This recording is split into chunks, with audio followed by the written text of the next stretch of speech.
Madame, monsieur, bonsoir. Aujourd'hui, nous allons nous intéresser à la rue et à ceux qui y vivent. Non pas la rue commerçante illuminée avec ses décors de Noël, mais la rue des sans-abri, des sans-famille, des sans-ressources. Leur quotidien est fait de solitude, ou presque.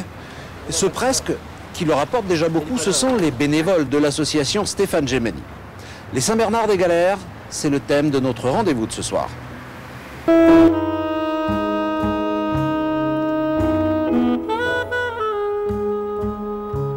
Depuis 10 ans, l'action du Vinci, c'est d'aller vers les gens. C'est tout bête, c'est simplement de rencontrer des personnes qui ont l'air d'être en détresse ou dans une situation de précarité. Vinci comme Léonard, Vinci comme véhicule d'intervention contre l'indifférence. Ce camion, c'est un peu comme un briseur de solitude, celui qui apporte quelques vivres et boissons chaudes, ou tout simplement un moment de réconfort. Demain soir ou après-demain soir, il va y avoir déjà des nuits de fraîcheur, mais vraiment froides, pour les mecs qui sont à la rue. Et c'est pas parce qu'il y a 3 rayons de soleil la journée qu'il faut oublier ces gens-là. Pour les SDF, la galère, c'est toute l'année et les bonnes volontés ne se réveillent souvent qu'en hiver. L'association Stéphane Gemeni, qui lutte contre l'exclusion, a décidé une nouvelle forme d'action quotidienne à Grenoble, le véhicule d'intervention contre l'indifférence. Les sorties nocturnes des bénévoles apportent aux SDF un minimum vital, couverture, vivres, boissons chaudes et chaleur humaine. Tu veux du bouillon, chef? Merci bien. Ça réchauffe le cœur. Au moins, on voit qu'il y a des gens qui ne nous oublient pas. Chaque intervention peut donner lieu à un suivi de la personne au local de l'association, rue Nicolas Chaurier.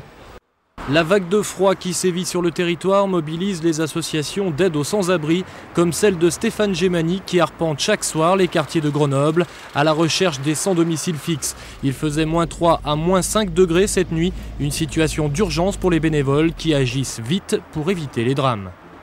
25 à 30 personnes sont visitées quotidiennement entre 21h et 3h du matin. La priorité va vers ceux qui refusent d'être acheminés vers les centres d'accueil. Non, j'ai pas envie. Non, parce que les horaires, on peut pas amener de l'alcool, tout ça. Et ça, c'est un peu embêtant. Et c'est un peu la misère de vivre comme ça. Les bénévoles distribuent de la nourriture, des boissons chaudes, des couvertures, des sacs de couchage et dispensent les premiers soins. Ils tentent aussi de rétablir le contact avec les exclus, souvent avec l'aide précieuse des riverains. Bonsoir, c'est des biscuits qu'on a fait à la maison, des biscuits de Noël. C'est ça que vous pouvez avoir confiance. Parallèlement, un dispositif départemental d'accueil des sans-abri est en place dans l'Isère et un numéro vert est mis à disposition des personnes nécessitant un hébergement d'urgence. Il y a des gens sympathiques qui passent là tous les soirs, un peu tard, mais enfin. mais c'est sympa. On s'en fout de l'heure. Hein, demain, on dort jusqu'à dire bonsoir. Il n'y a pas de problème. Ouh, mais il y a un duvet, un vrai duvet, lui. On va rapprocher d'eux comme ça. Je paie des hypodermies. Oh, je ne les calcule pas. Hein. Je me suis retrouvé aux urgences. Mais des potes, ils sont morts 5 en 2 ans. Et qu'est-ce que vous pensez de l'action d'une association comme celle de Stéphane Gemeni? Stéphane, c'est mon petit frère.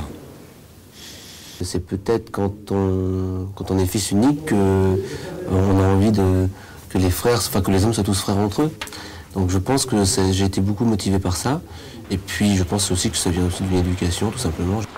Mais il faudrait que tout le monde, même sans passer par des associations, agisse à leur niveau. Je veux dire, une personne qui a quelqu'un qui dort dans son allée ou qui dort en bas de chez elle, il faut qu'elle fasse un peu comme nous. Je veux dire, nous, il n'y a rien de plus simple. On descend dans les rues pour discuter avec les gens. Rien n'empêche la personne de descendre de chez elle et d'aller discuter, de voir qu'est-ce qu'elle pourrait régler. J'ai quand même beaucoup moins de personnes qui sont dans une grande précarité que de personnes qui vivent d'une façon assez confortable. Tiens, mets-toi debout. T'as rien bouffé? Tu veux que je t'aide à te mettre debout, que tu manges un bout? Parce que là, tu vas pas rester là, tu vas attraper la crève. Allez. Tiens. On va voir. Tiens, mange un bout, déjà. C'est un type qui est très gentil, mais ils ont des envolées lyriques. Donc c'est vrai que quand ils sont dans un foyer, il faut quand même qu'ils respectent les règles minimales du foyer. Même les personnes qui travaillent là-bas, ils ont un minimum de respect à avoir. Donc, il a peut-être été mis à pied, ou ça se trouve, non, et il n'a pas retrouvé la route. Hein.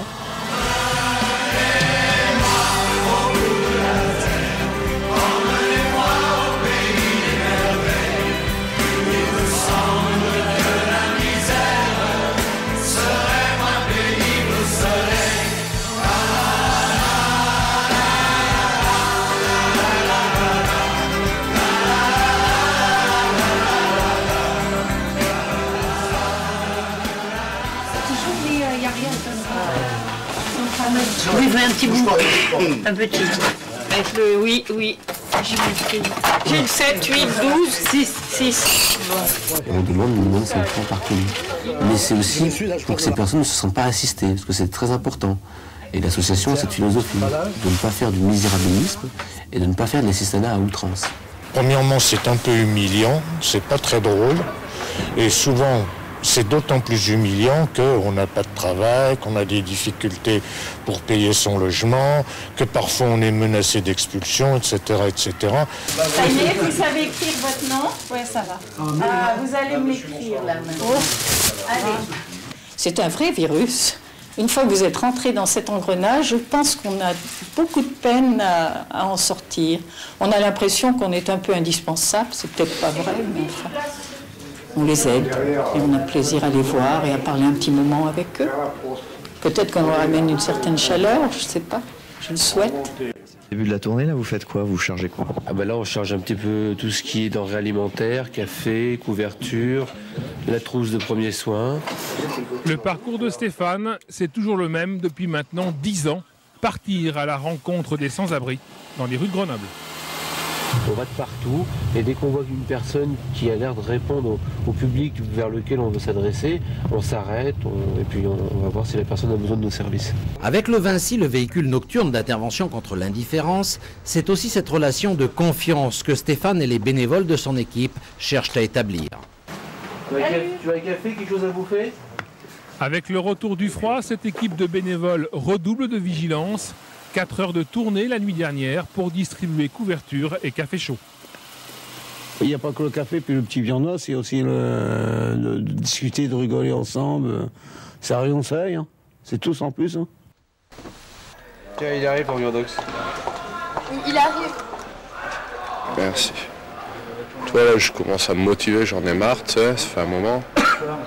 Je m'en sors petit à petit. Ouais. Ouais. Et comment tu y es arrivé à la rue? C'est une longue histoire. Franchement, c'est une longue histoire. Même pas envie d'en parler. T'sais.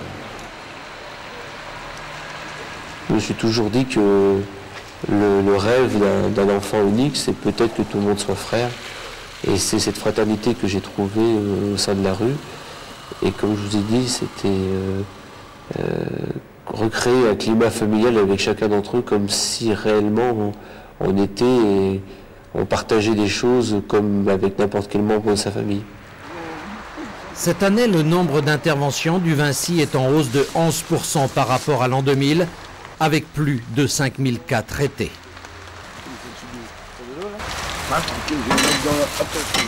C'est gentil, merci.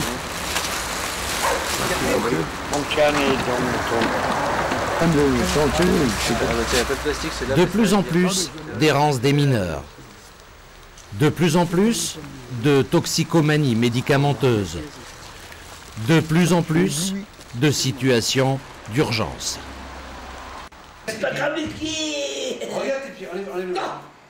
La galère des sans-abri en cette période de grand froid, moins 10 degrés la nuit dernière à Grenoble. Comme chaque soir, les bénévoles de l'association Gemani font leur tournée.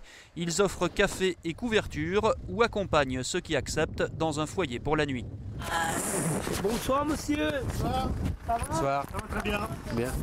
Bonsoir. Ok, bon, t'en occupe. Très bien. Merci. Bonne soirée. Allez, bonne soirée. Des interventions comme celle-ci, les bénévoles de l'association en font de plus en plus. Et les autres sont pas avec toi? Ben non, en fait, je me suis embrouillé avec eux parce qu'ils voulaient tous partir à la fin, ils voulaient plus attendre les filles. Ses amis sont partis d'un côté, il s'est un petit peu engueulé avec le restant de la troupe, ce qui fait qu'on va le mettre dans une allée de façon à ce que... Parce qu'il peut pas aller dans un centre d'hébergement, il a un chien, et le centre d'hébergement qui accueille les personnes avec chien n'est pas encore ouvert. Où passer la nuit ? La question est vitale en ce moment pour ces sans-abri à Grenoble. Certains refusent par principe d'aller dans un foyer d'accueil, d'autres sont interdits d'accès pour cause de nuisances. Ce bénévole a une solution. Ça, ce sont des passes qui nous permettent, en cas d'urgence, de pouvoir accéder à différents sas quand on ne trouve plus de place dans les foyers habituels. Donc là, c'est notre système D, placer des gens. C'est toléré ça? Je préfère, à la limite, c'est peut-être pas toléré, mais je préfère qu'une personne puisse dormir dans un endroit où elle n'est pas assujettie au courant d'air et qui est à peu près chaud, plutôt que de la laisser à la rue et que le lendemain matin, on la pleure parce qu'elle est morte d'hypothermie. Entrée d'immeuble, hall de gare, guichet de banque.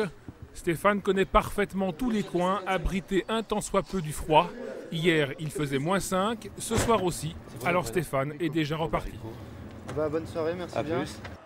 La galère des SDF qui dorment dans la rue. Hier soir, il faisait -6 degrés à Grenoble. L'association Gemeni fait sa tournée pour leur apporter un peu d'aide. Tu veux une couverture de survie? Non, j'en ai déjà une, viendra. T'en as une là? Ah oui, d'accord. Et on te fait une soupe? Non, j'ai mangé. T'as mangé, c'est bon?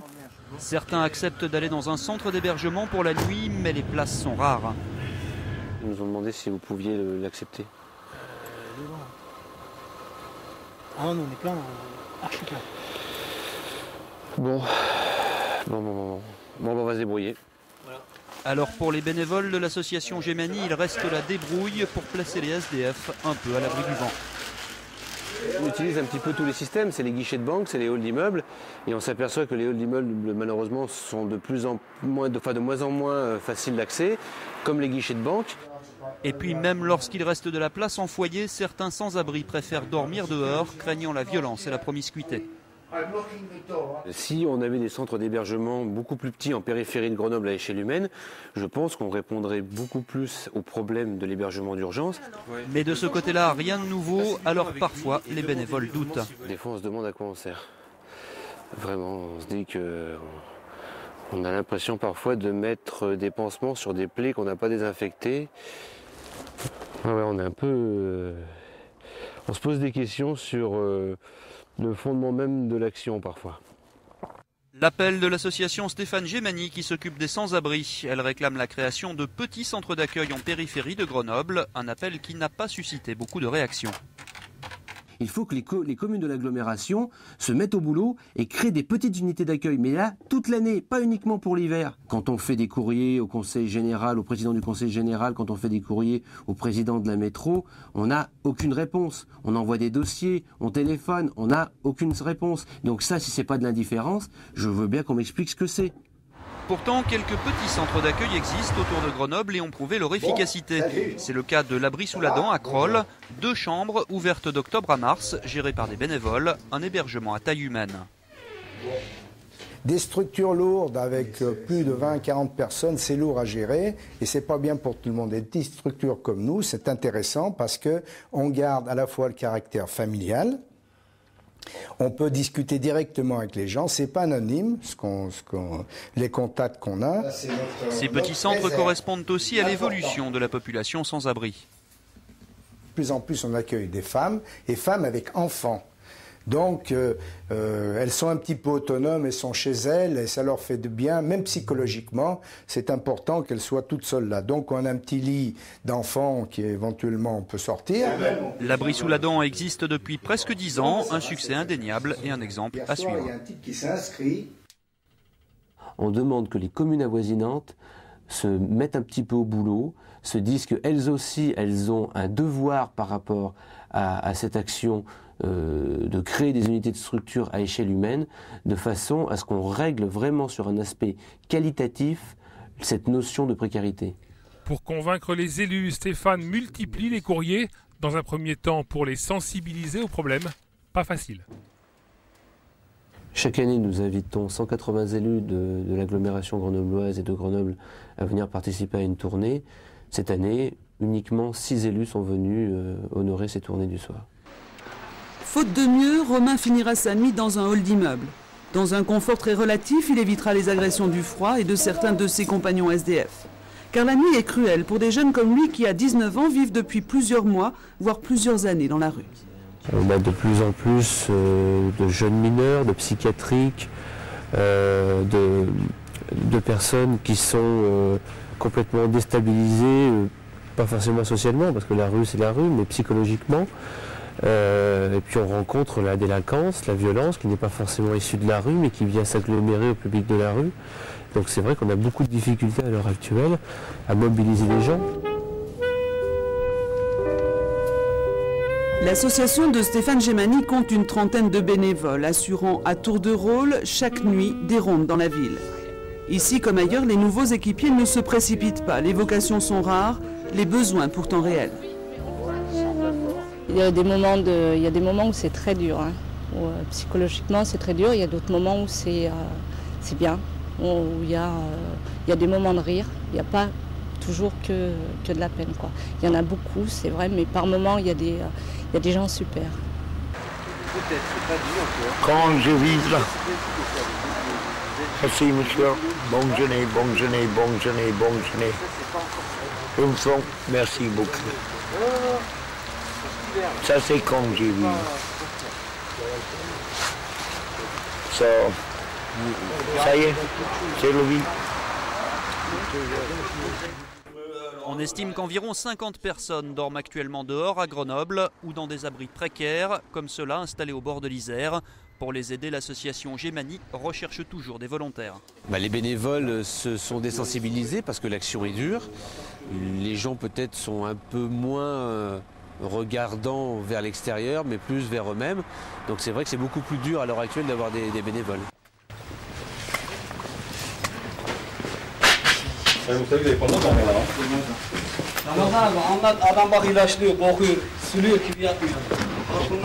Faut pas rester là, hein. Faut pas rester là,